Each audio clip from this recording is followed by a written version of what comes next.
烏冬係一隻活潑嘅9歲蘇格蘭爹利犬，早前被診斷患上腎臟癌，並已轉移至頸椎、胸椎同埋腰椎。主人最憂慮嘅係烏冬冇辦法控制而且持續惡化嘅痛楚，因此佢被轉介至豐盈動物腫瘤中心下嘅痛症舒緩科求診。喺首次會診嗰陣，烏冬出現顫抖，完全唔願意企喺度或者抬起頭，步態不穩，四肢僵硬。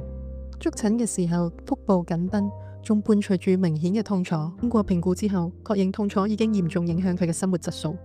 麻醉及疼痛管理科專科獸醫麻醉科主管 Dr. Christopherson 診斷烏冬罹患由原發腫瘤擴散至腰椎所引起嘅慢性神經性痛症，並喺頸椎嘅區域出現逐步惡化嘅神經痛。為咗舒緩痛楚，烏冬接受咗2項嘅治療，一係止痛輸液療程，以處理因腫瘤轉移至脊椎所造成嘅慢性痛症；二就係長效局部區域阻斷，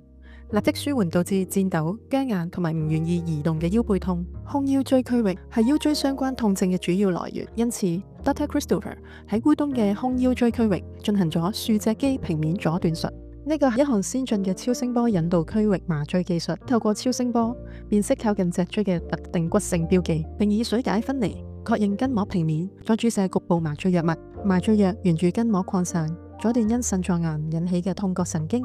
喺接住落嚟嘅1至2日內，烏冬嘅痛楚已經獲得顯著嘅改善，生活質素明顯提升。主人好開心見到而家嘅烏冬比起以前舒適咗好多，而我哋嘅痛症舒緩科團隊亦都會持續監測住佢嘅痛症情況。